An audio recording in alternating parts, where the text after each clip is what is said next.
on this wonderful Friday morning. Well, it is here.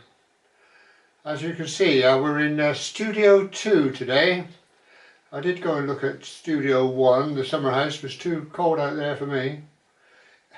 In actual fact, it's about 11 degrees out there, which to somebody like James from Canada, who's been shoveling snow, and Michael from Poland, who's in -6 at the moment, and even people in the north of this country, -6 degrees would be sort of shorts and t-shirt weather. They'd be outside filming this. I represent us southern softies. Right, moving on. Now, I keep trying to shorten this section, but you lot keep sending out such good comments all the time, and I just can't reduce it anymore. The film club at the end of this vlog is an old favourite. You might well have seen it before, but I think you'll still enjoy it. And that's at the end of the vlog, so let's get a move on then and get the vlog out of the way. Now, the old Mike starts it off by saying, and there we're looking at autumn in one of the vlogs. My good lady has a new toy this year, a garden vacuum blowing machine, and dutifully cleared the lawn, only for the wind and rain to bring down even more leaves, which caused much grumbling. How'd you do that, Mike? How'd you get your wife to clear the leaves up? That's amazing, amazing. Wish you could train my wife. Peter Smith. Ah, yes, Peter. Maybe it answers a question here. He says, I may be able to throw a little light on why railway track were ripped up with such unseemly haste when the line was closed. Yeah, see, I can't work that out. Why not just leave it there? Why go to all the trouble and expense of removing it when it's not going to be used anymore? Just leave it. But, Peter says, I was working for the British Transport Commission at the time of the Beeching report, and the talk was that Beeching had based his conclusions on goods and passenger traffic on a very narrow sample, and, as such, it would not stand up to too much examination from the pro-rail lobby. Ah, so let's rip up these rails and stop those weirdos from having any chance of reopening the lines, was the then current thinking from the powers that be. Now that makes sense, doesn't it? Peter says, well, it's a good conspiracy theory anyway, which it is. I don't know, has a little ring of something about it, doesn't it? West Country Wanderings are Paul. Good morning, Ron. He says, well, it's a bright sunny morning here, so I'm about to catch a train to do another video. Paul's output on videos is fantastic, but the thing, he keeps going down to Cornwall and filming down there, and every time I watch one of his films, I can't wait to get back down to Cornwall, so bit of a two-edged sword there. He says, you have some amazing contributors in your comments section. I know that I've said this before, but I do love the family feel on your channel. I cannot think of another YouTube channel that has it. Yes, good. That's what we aim for. Let's all, we're all in this together, aren't we? Brilliant. We've also got a channel mascot, of course. We got it all on here. Simon, a little bit of an update here. I don't know if I've mentioned it already, after COVID brain fog, we know that feeling, but my job is off to India where they can employ 5 people for the same money. Oh dear, oh dear. He said, I don't know if I'm getting another job or retiring early, just in case I've asked Santa for a pipe and slippers for Christmas. Yeah, go for it. The problem is though, Simon, you'd have to be on the nice list, wouldn't you really? And could be borderline there. David Bellani from sunny Spain. He says, at last we have a bit of autumn down here, together with some snow higher up. I can't see it because we're in the clouds. A few weeks ago, I trimmed the rose bushes in preparation for winter, but the daft fools didn't pay attention and started to grow back and flower again. This is mild weather, isn't it? Absolutely amazing. He says there's a Steam Toys Worldwide Weekend, which is an online fair rolling on. Oh, well done. I have done a little bit of filming, which I will upload, probably do some more before settling down in front of the fire. Good luck from Spain. Oh, I see. Steam Toys Worldwide Weekend. Never heard of that. I'll have to do a search. Andrew Merriman, again looking at the autumn.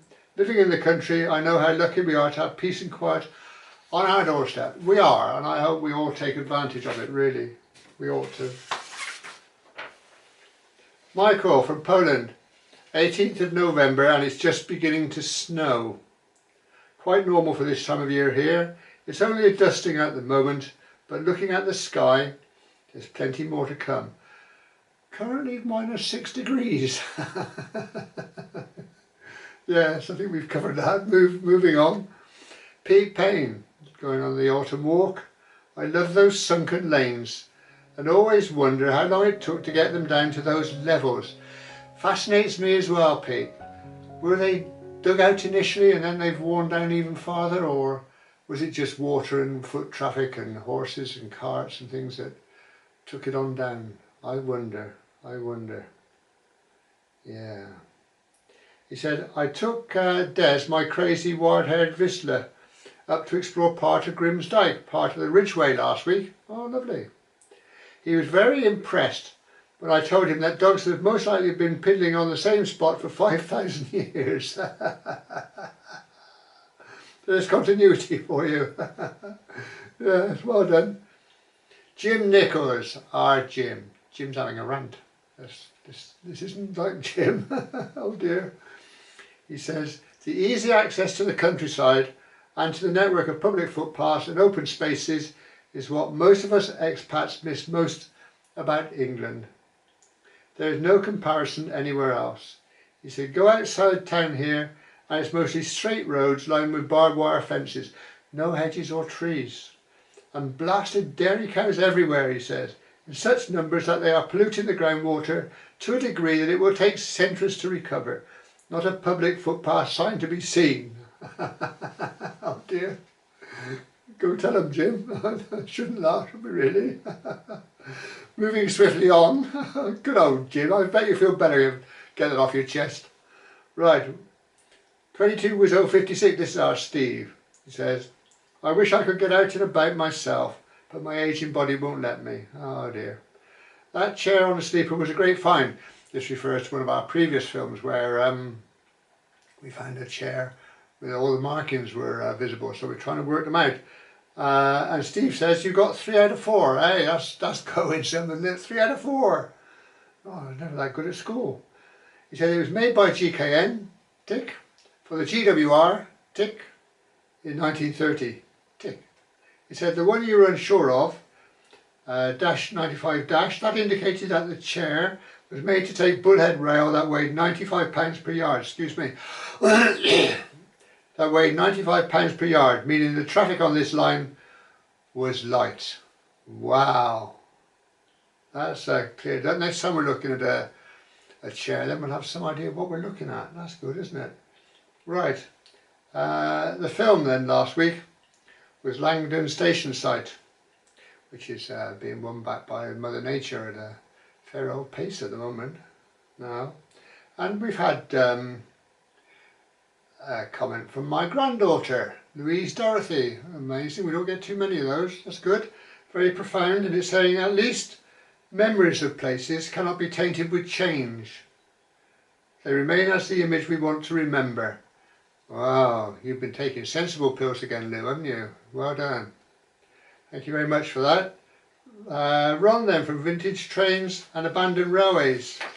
Having recovered from my jet washathon, poor old Ron got nabbed, he had to clean 150 plus slabs outside his wife's office last week. He said, I did manage to get out on 2 separate days, so I'll post a Hookie Railway autumn walk as an update to what's happening on the 2 cuttings. Yeah, Ron's keeping an eye on that for me. They're doing some work on the cuttings leading to the rail tunnel, so we're interested to see what's happening there. And they'll rush up there with the camera, we'll see. So thanks for that, Ron.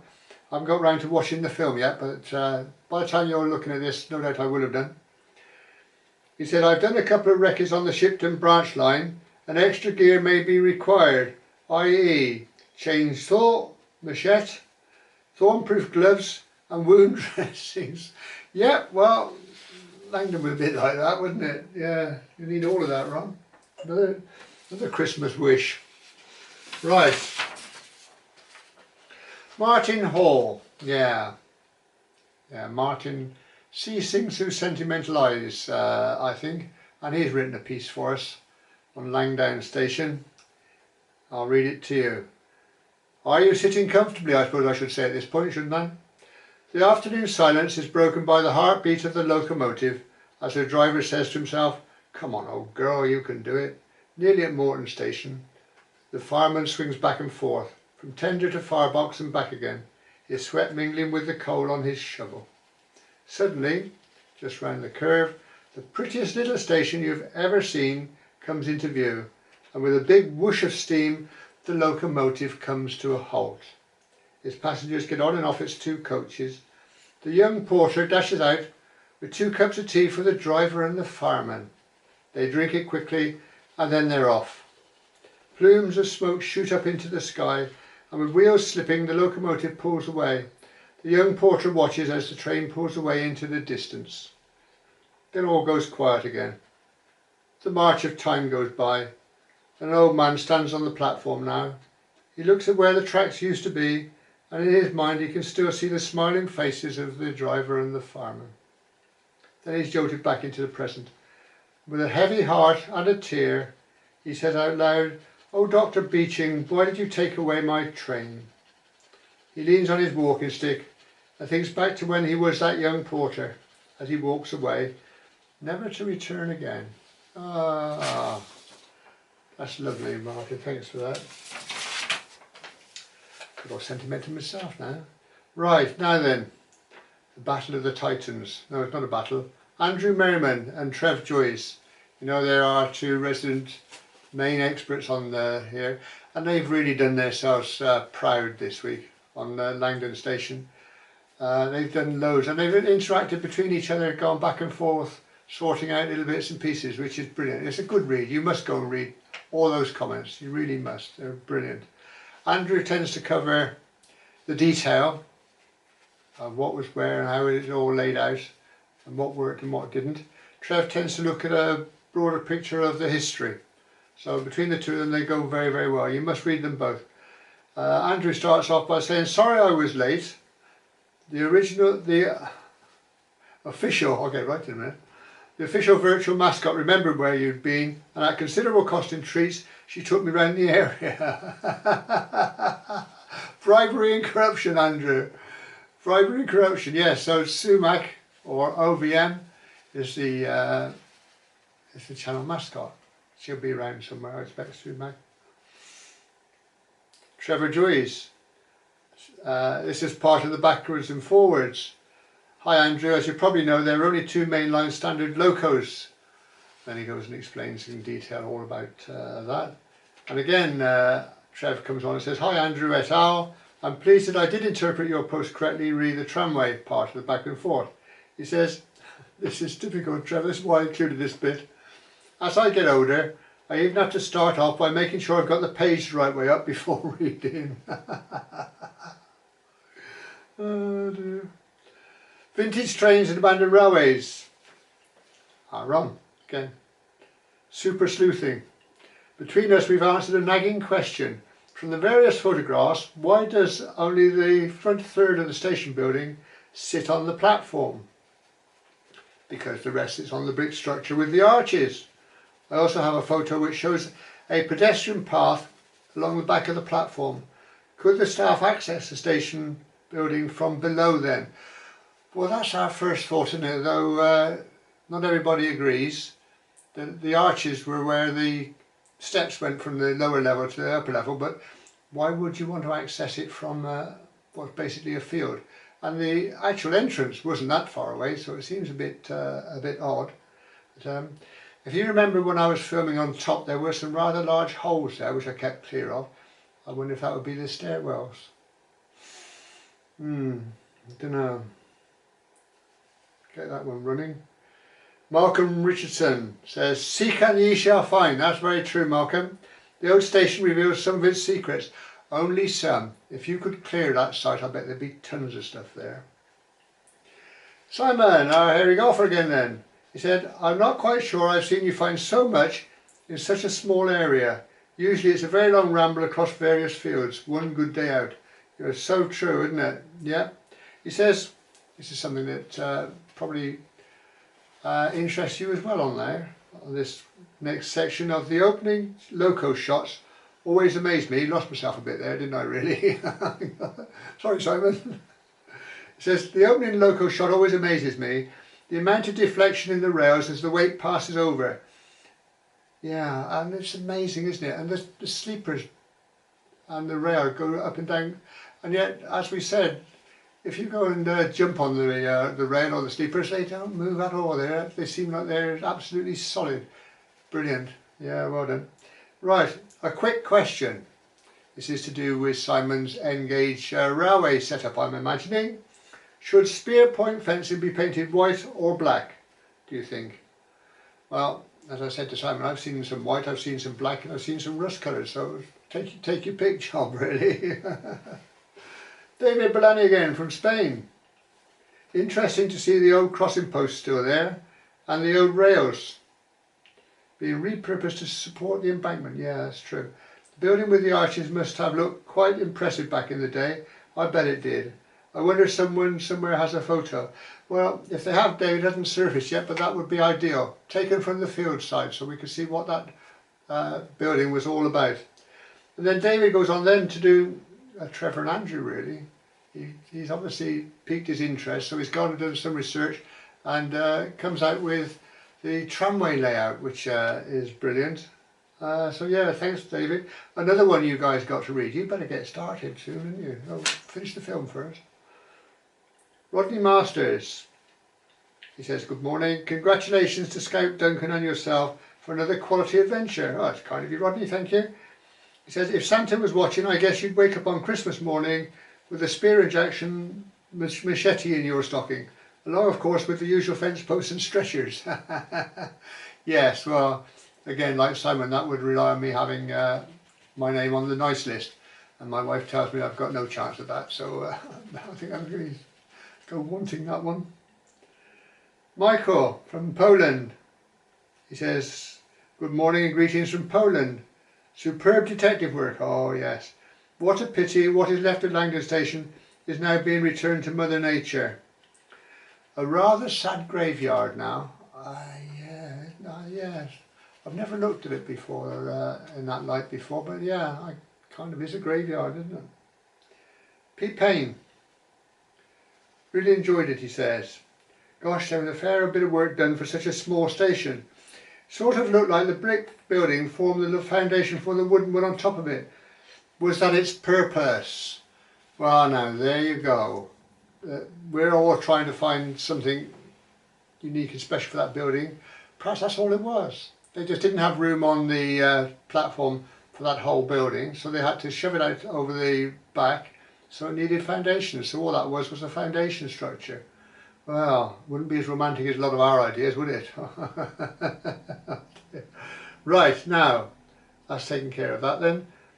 This week's film club is an old favourite film down in Cornwall. Trying to catch up with Paul here.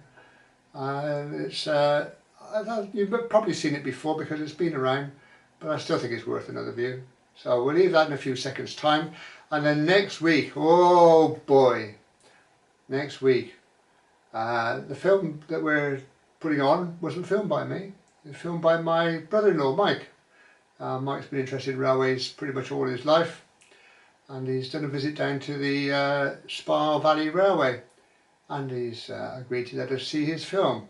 I'm sure you're going to enjoy it because it's a very relaxed, careful style, does Michael, and he knows a fair bit. So that'll be next Friday then. I'll see you down there. And this is going to take Trevor and Andrew out of their comfort zone, I imagine, down there. Though you can never tell. You can never tell. So we'll go down to the Spa Valley Railway. I'll see you down there next Friday. Try not to be late. This is a short video about a trip to Newlyn Fishing Harbour in Cornwall. One of my favourite places in Cornwall. The music is Nearer My God to Thee, which is allegedly the music that the musicians played as the Titanic sank beneath the waves.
Stay